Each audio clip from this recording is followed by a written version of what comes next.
Julia. Hi, Hello. Ciara. How are you How are you? today? I'm fine. How are you today? I'm really good. I'm really good. You've had a really busy couple of days, and it's about a week since we've last met and done a video together. And we wanted Yes. to do the next episode in the kind of block of videos that we wanted to do and the things that we wanted to talk about. And today we really want to focus a little bit on the inner world. I do like to use the word elusive, but I think that when we're told to work on our inner world or work on how we're feeling, that can be really difficult. First of all, to know what is the inner world, and what is that work that we have to do. We're constantly being told, you need to do the work, you need to do the work. And I just think, well, what work? What work are we talking about here? And we're going to start to discuss that today, because we believe it needs to be broken down into a couple of different parts. So before we get into our chat, I just want to ask everybody to like and subscribe to us, because we want to increase our subscribers and we want to get the word out there. And these are, for us, really important conversations. And these are conversations that I have with my friends in private. And I often think people need to know about this. So like, subscribe, share with anybody that might also find our topics interesting. So just so you know, I am a mindfulness teacher and a reflexologist, and I also work with chakras as well. Julia, do you want to introduce yourself? Just say what you do.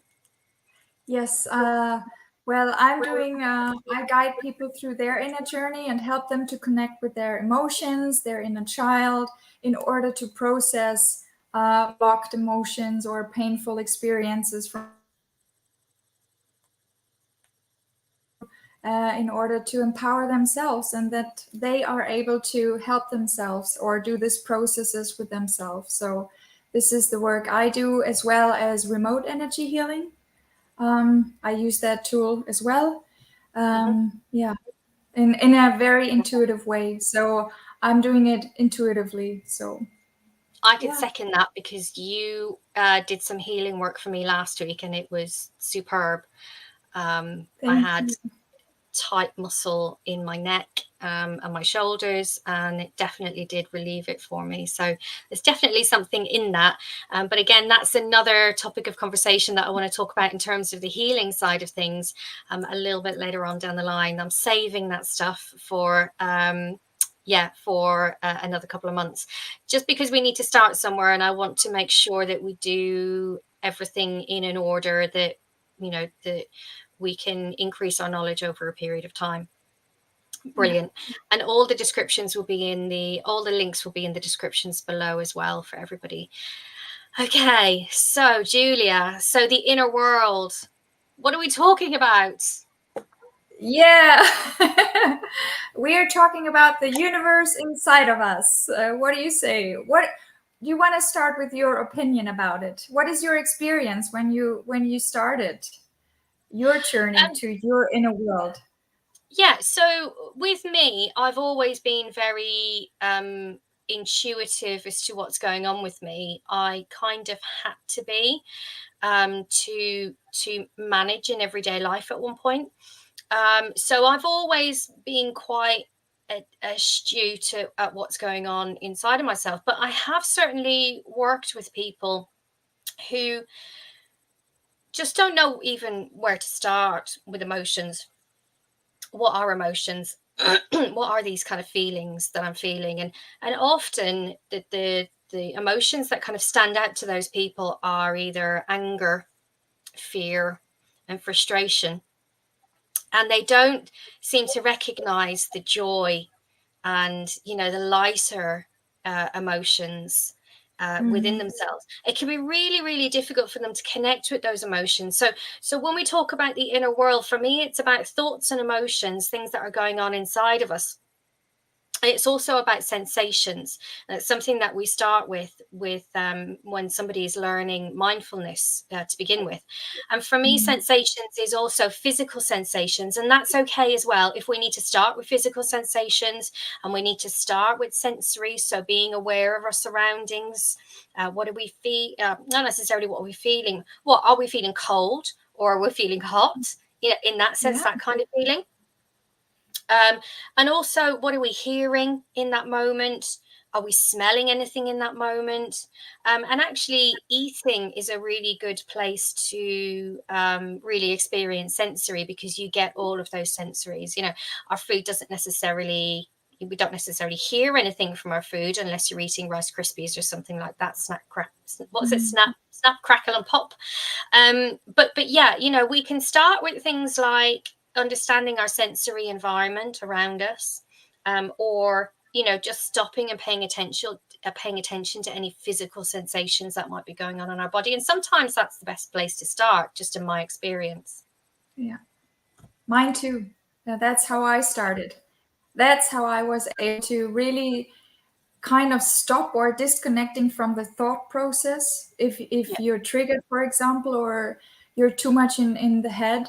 So that was the way I really, that opens the door to my inner world, when I only concentrated and focused on the sensations I felt in my body. Or you can also, when we have emotions, or when we feel the emotions on a physical yeah, way in our body. Yeah. yeah.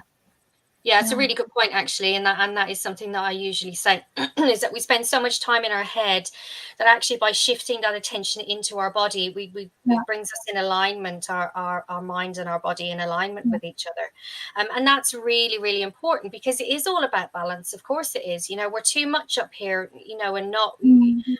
We're not present with our bodies. That's something that we've kind of spoken about before, Yeah. and that's really, really important, to be a whole person. Yeah, it's almost like we're two parts of a person, but we're separate. You know, our physical body is here, but our mind and our emotions and everything are in completely different places. So where we wanted to go with this was, you know, it is really, really important eventually to connect with those emotions and to have an idea as to what's going on in our thought processes. And it is great to reconnect the mind and the body through physical sensation and using sensory environment as well. However, how do we do this? You know, where do we start with it, is what we wanted to talk about, because I think that a lot of people have understood and been told as well that you need to meditate. Meditate. And it's all about the meditation. And it doesn't have to be all about the meditation. And I've seen so many people, including myself, start to meditate, but not really know what we're doing, and then just give up. Because we're told that we have to clear our mind. And then it's like, Mm. well, how do I access this inner world if I'm clearing my, how am I supposed to know what's going on with my thoughts processes and everything if I'm clearing Yeah. my mind? If I'm clearing my mind, am I clearing my emotions too? How? It just doesn't work. It doesn't fit together. So this is what my brain does anyway. I don't know about anybody else.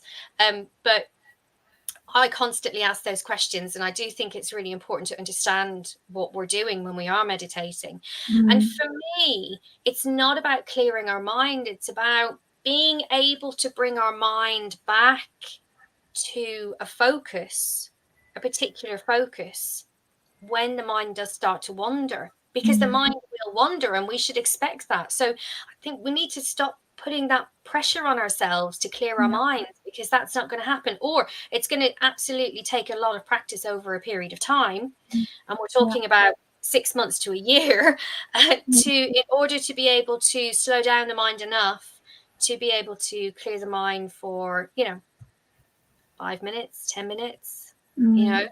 Yeah. And you know, we're not in a world where we can, where we have the luxury of being able to do this away from society, away from how fast society works, you know. And everything is so fast, and computers are so fast, and phones are so fast, technology, everything moves really, really quickly. So for me, the first place is, and we did agree on this, but this is just our opinion, to say from the very beginning, is to slow down. And yes, meditation is a really good way of beginning to slow down our mind, to slow down our emotions. And we also talked about how if we don't slow down our mind and our body, or we slow down our mind but not our body will still have memory. We'll still have muscle memory. So everything is still going to work. So really, for me, it's a mix of meditation, if you can, and something like mindful walking, where we just literally go on a really slow walk and take in everything around us, the sensory environment around us. And that's part of the reason why I got a dog, because I needed to be forced to go and do those things. So I put myself in a situation where I have to, and I have to say it was one of the best things I ever did. She's absolutely amazing. So I don't know what your thoughts are on that, in terms of meditation, in terms of where to start and slow down. Yeah. Well, I absolutely understand how difficult it can be to start with meditation, or to even what does it mean to feel our sensations? Because very often when we have like trauma triggers, or we distract ourselves too much, we're not able to be in the present moment, or we're too much in our head and in the mind, and yeah, so identified with the thought process. So for me, it was also, I started with feeling my emotions or feeling sensations in my body, and I really learned it by myself, because there was no one who taught me. Just like some guru said, yeah, you have to sit with your emotions, or you have to do the inner work, or whatever. I said, okay, what does it mean? I mean, I feel myself all the time. So I really told myself, I wrote it down. I trained my brain how to feel, just for a few minutes, my sensations in the body, or the pain, or whatever, being present with even with the pain. And I think it's difficult, because when we feel kind of negative emotions, or we have negative thoughts, whatever, the first thing is we want to distract ourselves, and we want to make ourselves feel better. That's the reason why we try to run away from that. And we have resistance feeling ourselves and the body, because the moment we become present a little bit, the negative emotions, for example, they come up as well. So we have to deal with them. So I started feeling sensations in my body, and I really wrote down. I heard it from an Indian teacher, guru, whatever. He said, "You're not your thoughts, and you're not your emotions." So I told myself, like affirmations, that's how I started. I'm not my thoughts, I'm not my emotions. What does it mean? I didn't know. So I just started with baby steps. Every day I trained myself in order to be a little bit more present, and in order to have no resistance to whatever is right now, to whatever I feel right now. And whenever my thoughts came back, like a runway or a highway, like there were sometimes it's like a highway. I said to myself, don't think, no story around it, just feel how it feels. I'm ready to feel how it really feels right now, and I gave myself this space to do that. But in order to have the space, you have to be ready for it, and you have to allow yourself to become aware, as you said, how we feel right now, to becoming aware. And then you allow yourself to connect with whatever is right now, and to really be okay with what is right now. Does it make sense? 100%, it absolutely makes sense. And I know that we've spoken off camera about being resistant to the present moment, and I do think that we need to go into that in quite a lot more detail, because for me, more recently, within the last 5 years, it was really about what is stopping me from being present. You know, a lot of people will use, you know, bad things to you know, alcohol or drugs or something like that to avoid being in the present moment.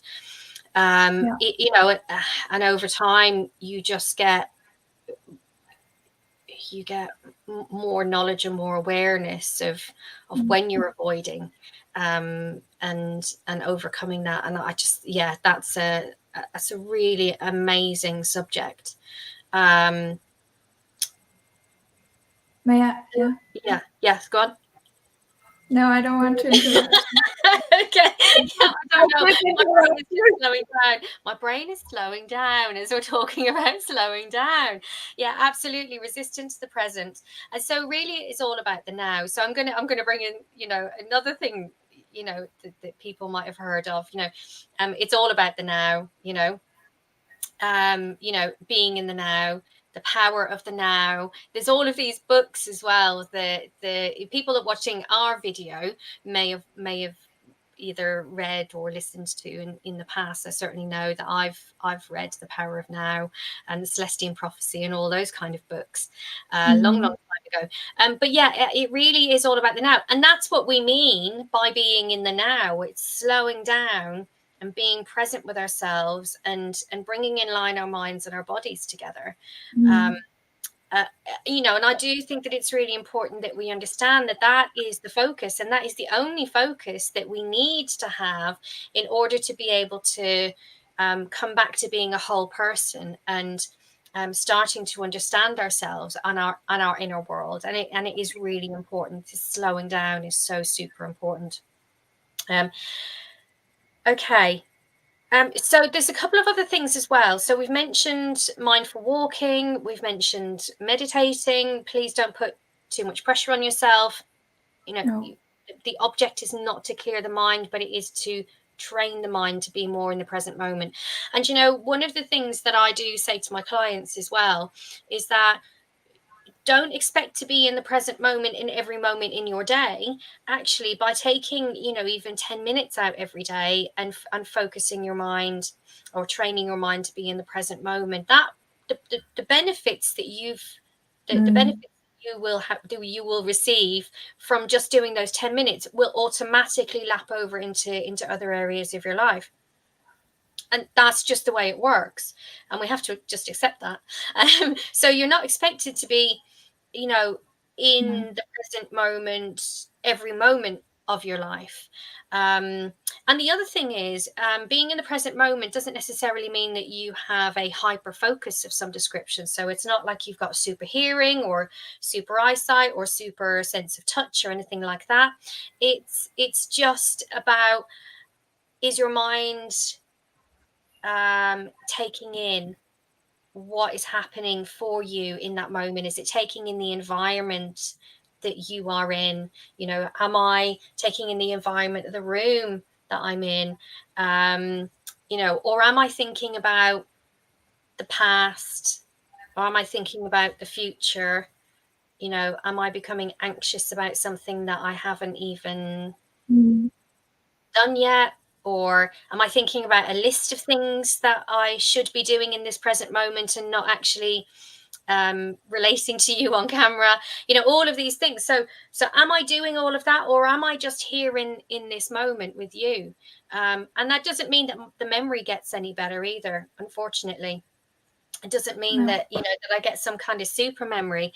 It really is all about this moment, you know, and it's about cherishing this moment and knowing that this moment is never going to happen again. And, you know, there's so many different memes and quotes and things out there describing all of this, but they can be really, really confusing. So I just wanted to give people a really, hopefully, more clear example as to what it means to be present. I think sometimes we try too hard, and in fact it's not about trying anything, it's about doing less. Yes. Yeah, so we're trying to do less, not more. No. And so if we're resisting ourselves, then that is actually giving ourselves more pressure, more resistance. Did you want to talk about that? You just piped up some. Yeah, That's fine. that's my experience. Yeah, mine is almost the same. So I know both sides. I know how it is if you're not able to quiet your mind. I have to say, when I began to do meditation, or the feeling sensations in my body, feeling experiences, I always, when I start meditating, I always had thoughts in my mind, but I had no resistance to it for some reason. I didn't try to achieve something.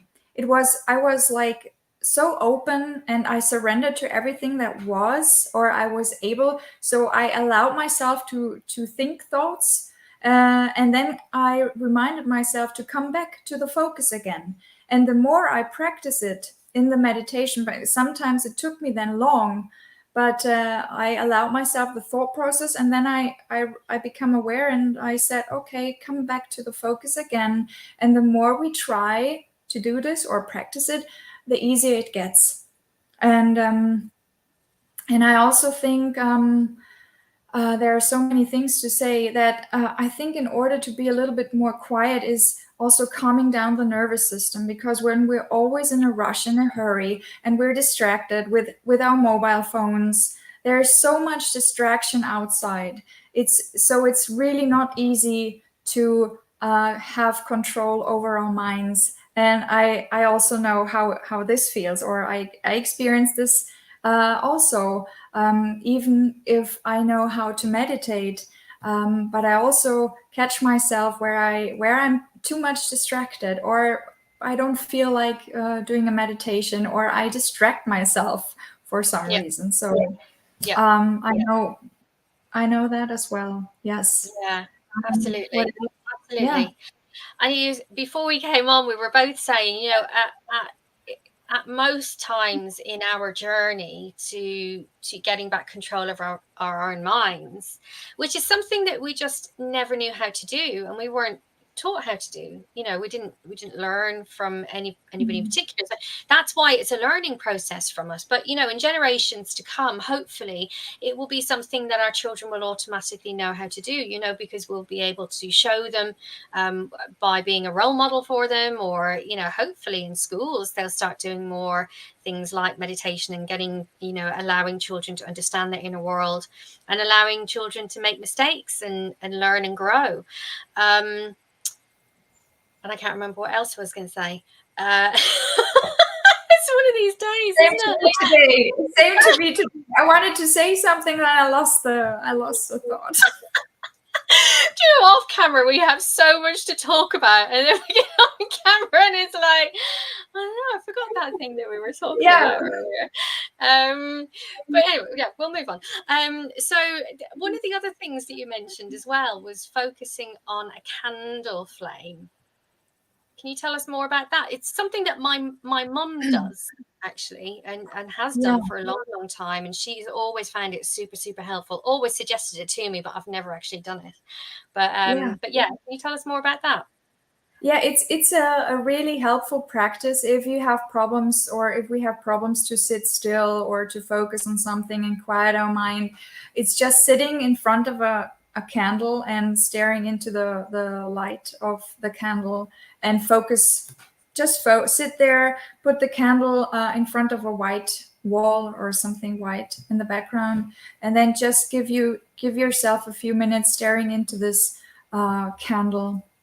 And that helps quiet the mind, that helps to disconnect a little bit more from the thought process. Or I don't know if disconnecting from the thought process is the perfect term, because thoughts, they also have a message, or there's a reason for it. But so not rejecting or resisting thoughts, but just becoming more still and more aware, and feel how you feel and become. So it also, I think it also calms down the nervous system as well.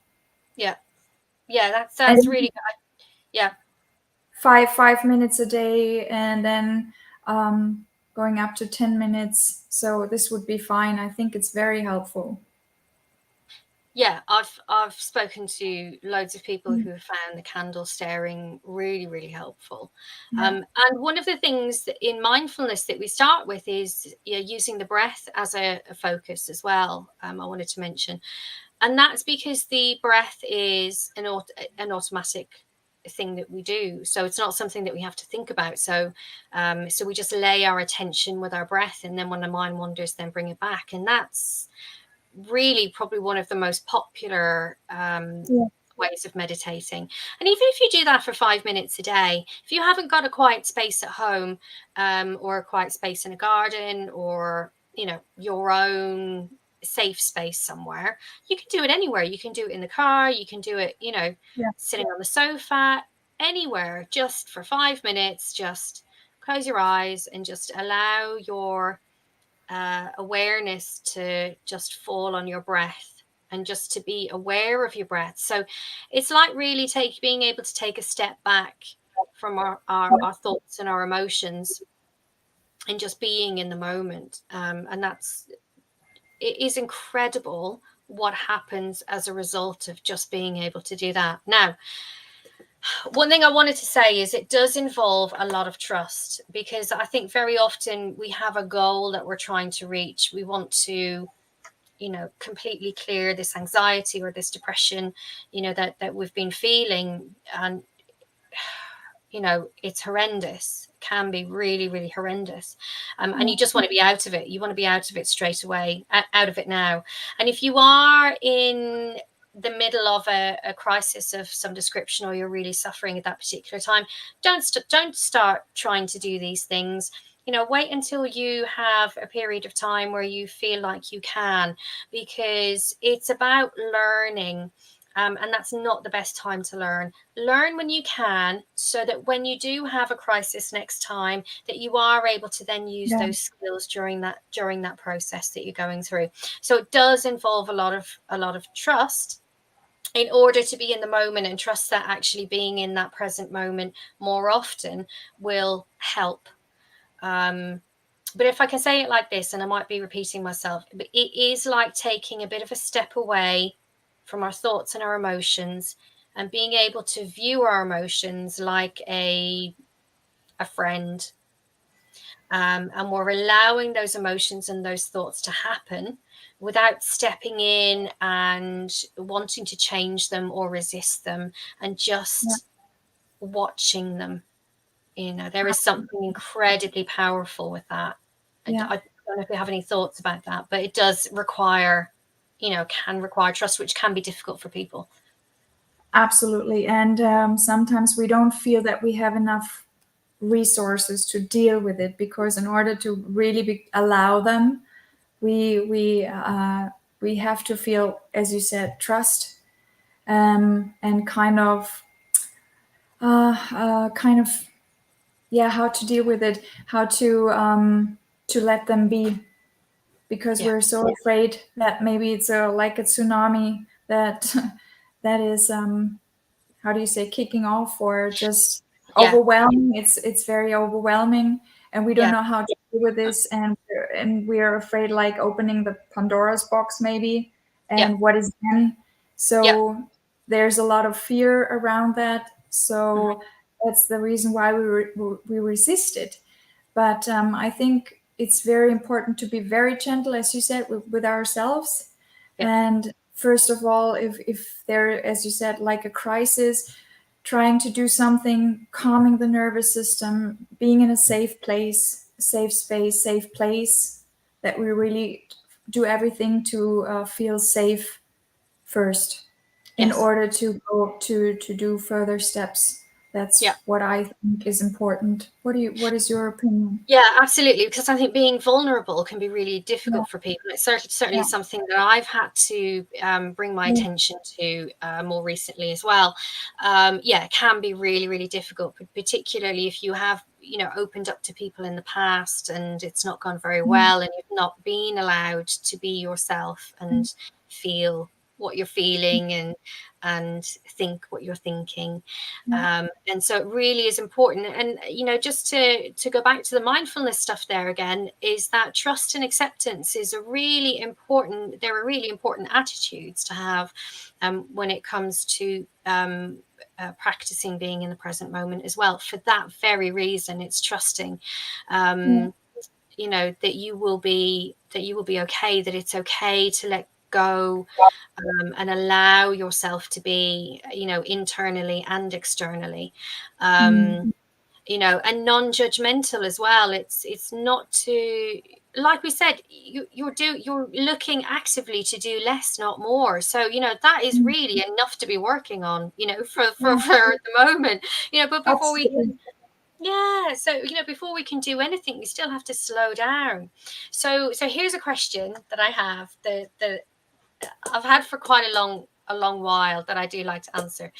But I want to get your thoughts on it as well. So if I trust in the process, and if I work towards accepting everything in the moment, and I am successful in slowing down my body and slowing down my mind, and my mind is I'm becoming more clear, and I'm getting more a feeling of having more control over my own mind, will I still be able to make decisions?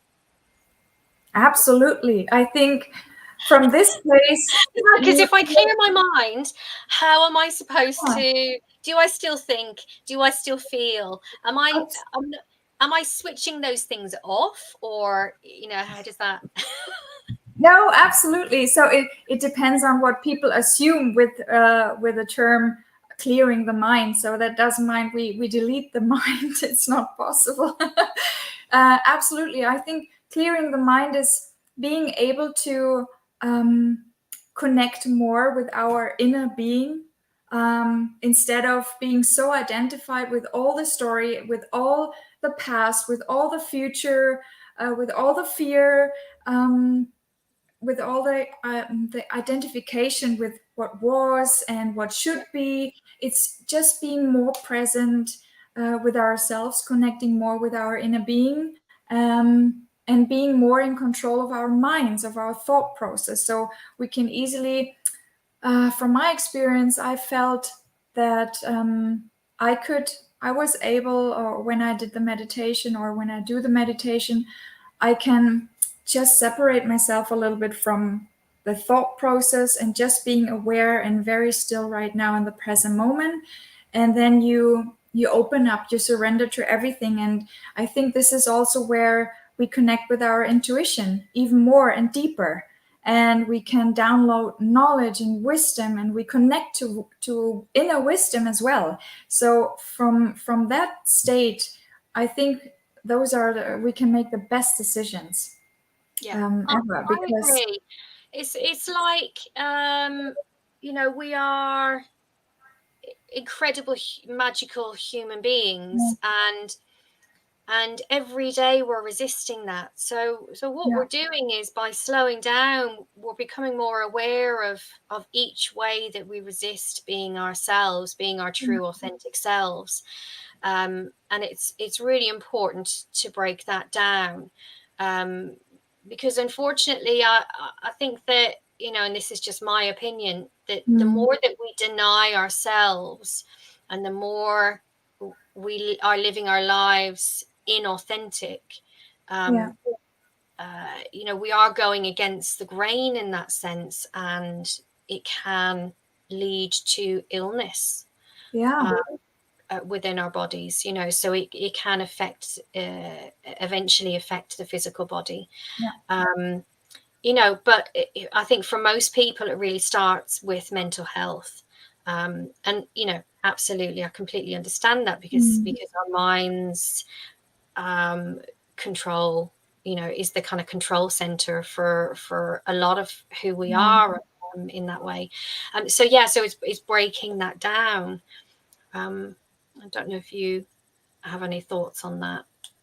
Yeah, absolutely. I think uh, it's really, as you said, if we're not aware of how we really feel and we don't allow it, we distract ourselves and we run away from how we really feel, because I think the emotions, they carry a message for us, and if we suppress it, continuously suppress our emotions, we deny ourselves as well, because we deny our emotions, and then I cannot be I have no awareness who I am or what I really want, because I'm living in a world with myself, like what is expected from me or what I think I should be, and fulfill all the expectations from the outer world, my family or colleagues, whatever. So we're not aware of how we truly are, and connecting with our true selves, for in my opinion, is also connecting with our emotions, how we really really feel, without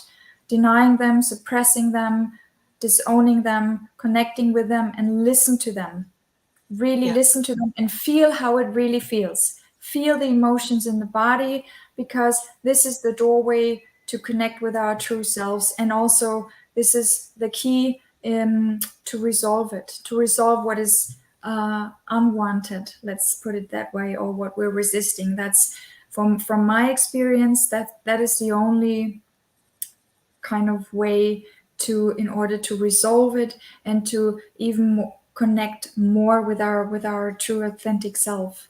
yeah, Does it make sense? absolutely makes sense. And I've just remembered something that I did want to talk about that I forgot to mention even Yeah. beforehand, is that gut feeling. Mm. You know, some people, you know, the gut feeling, I don't know if the gut feeling is really an emotion or a physical sensation. It can be, I suppose, a physical sensation in that sense as well. So really pay attention to that gut feeling. If you're not an emotions person, then it's something that you can still do. Yeah. You know, is it a leap for joy, jump for joy feeling that you're looking forward to learning more about? Or is it a gut feeling of, this makes me feel a little bit sick, I want to run away kind of feeling? So, you know, so if we pay attention to our gut, which interestingly, the gut has just as many neurons um, around the stomach area and the digestive system as the brain does. So a lot of people really look at the gut as being the second brain of the body. So, Mm. so the brain and the stomach and digestive system is intrinsically linked. And so it's, you know, we do need to listen to our gut just as much as we listen to our mind. Absolutely. Mm. There's also what we can do is, or I'm doing with myself, is the question. That's a very good question, to remind ourselves, how does this make me feel, whatever it is. So how does this food make me feel? How does this water, drink, coffee, tea, whatever make me feel? How does this conversation with this person make me feel? How does this moment make me really feel? And then just listen. Give yourself a moment of a few minutes and listen to how it really feels. And this is the answer. This is the intuition, that leads us to where we truly want to go. What do you think? Yeah. Yeah. You know, I just wanted to put out there as well to the viewers that, you know, we're not talking about making massive changes in your lives. Yeah. At all. You know, if you don't feel like you're being authentic to yourself, don't do anything drastic. You know, take your time, and you know, slowly get to know yourself before before you make any big changes in your life, Yeah. and you know, make sure that it is something that you want. But you first of all have to explore, slow down and explore the inner world, in order to understand ourselves better. And it is a process. So, you know, we start and it's like a door opens up and we start to learn a little bit more about ourselves. And then another door opens up because we're continuing to practice being present. And then we find out more about ourselves. So our initial perceptions of learning more about ourselves is never ending. We're No. constantly doors are being opened up, even for me now, and I'm still learning about myself. It really is a constant journey. So don't expect that you're gonna, within a month or 6 months or whatever, Mm. you're going to immediately exactly know who you are and everything that you need. But it does get easier, for sure. It definitely does get easier. And the last thing that I wanted to talk about is, as you begin to understand, as we begin to understand more about ourselves and our own inner world, we do start to see the people around us in a different light. Now, I don't want to necessarily go into this in a whole lot of detail. It might well be our next subject that we talk about. But that can be quite difficult, to see people around you in a different light. I don't know if you've had any experience with that. I had absolutely. I had many experiences regarding this, because the more we become aware of ourselves or connect with ourselves on this many different ways, um, we also change because we become aware more of ourselves. So I have changed a lot, and then you change also your perspective on other people.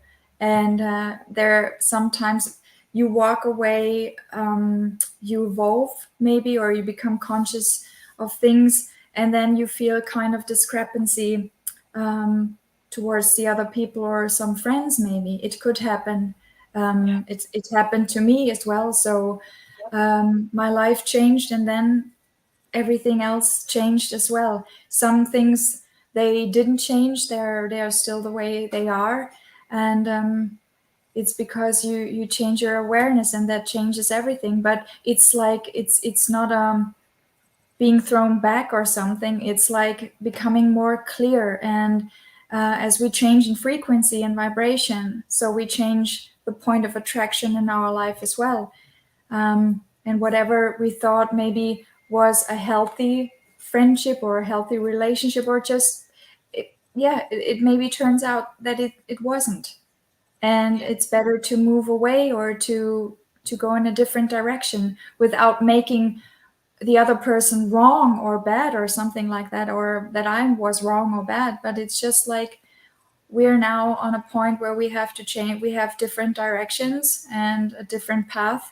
And yeah, but it's just evolving more and more. The more we become aware and conscious about how we really feel, or who we really are, what we really want, things can Yeah. change for the Yeah. better, at least. Absolutely for the Absolutely. better. I agree. I don't know anybody who has been on a spiritual process of some kind and hasn't experienced this. It can be sad. It can be triggering to some people. What I ask of you as a mindfulness teacher is to remember to be non-judgmental of yourself, and to understand that it is a part of the process, and to keep your trust in the process, and keep accepting that Mm. what's happening in terms of how you're viewing the people around you, we still have to accept that that is part of what's happening in this moment. It can be difficult.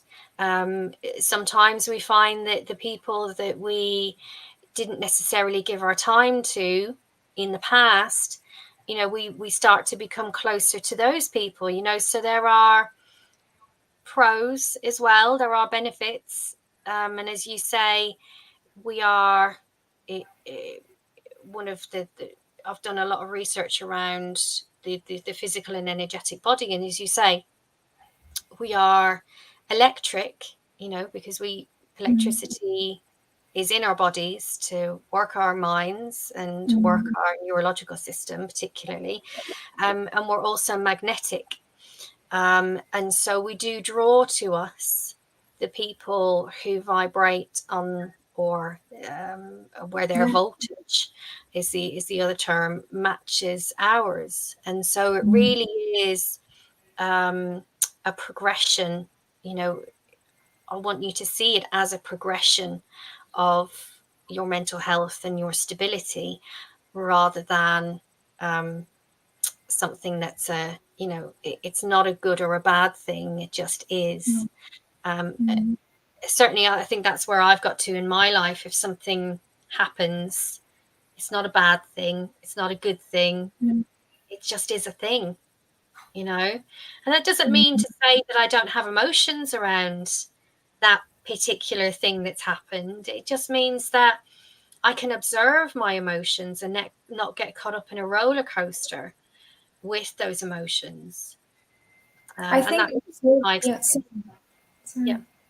Yeah, I No, think observe is the perfect word for it.